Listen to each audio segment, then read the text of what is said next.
مشہور بات ہے، ڈپٹی نذیر ایک بہت بڑے اسکالر گزرے ہیں، 100 سال تقریباً پہلے یا اس سے کم و بیش کی بات ہے۔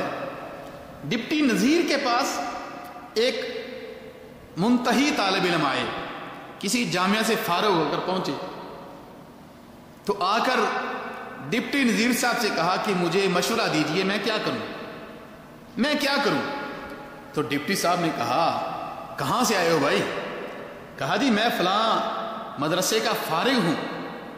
کہا اچھا تم فارغ ہو کر آئے ہو، فارغ التحصیل ہو کر آئے ہو؟ کہا جی ہاں میں فارغ التحصیل ہو کر آیا ہوں، مجھے مشورہ دیجئے میں کیا کروں؟ ڈپٹی صاحب نے کہا جا کے قرآن مجید کا مطالعہ کیجئے۔ کہا میں فارغ التحصیل ہو کر آیا ہوں، آپ مجھے قرآن مجید کے مطالعے کا کہہ رہے ہیں؟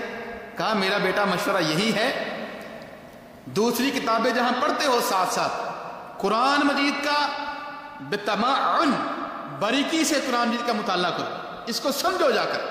کہا جی آپ میرا امتحان لے لیں، میں فارغ التحصیل ہو کر آیا ہوں۔ کہا اچھا تمہارا امتحان لے لوں؟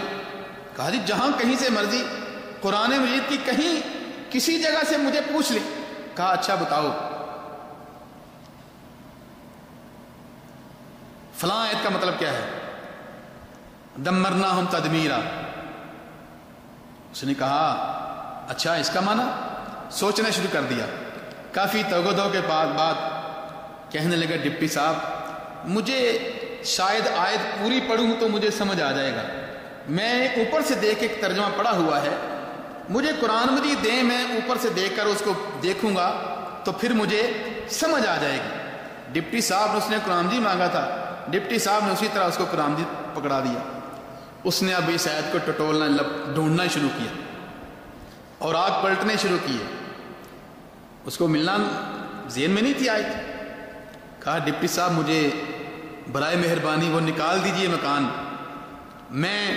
میرے سامنے نہیں، مجھے آیت ملی نہیں ہے، مجھے نکال دیجئے پھر میں اس کو دیکھتا ہوں۔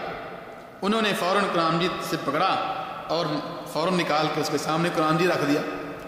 کافی وہ طالب علم، منتہی طالب علم، فارغ التحصیل طالب علم کافی دیر پھر دیکھتا رہا اس آیت کو، کہنے لگا ڈپٹی صاحب کہیں کسی اور جگہ سے پوچھ لیں، اس کا مجھے معنی نہیں آ رہا۔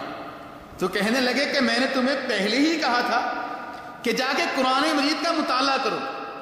میرے بھائیوں قرآن مجید کو اگر غور سے سمجھ کر پڑھا جائے دلوں کا زنگ دور ہو جاتا ہے، دلوں کی کجی دور ہو جاتی ہے، دلوں کی میل کچیل دور ہو جاتی ہے۔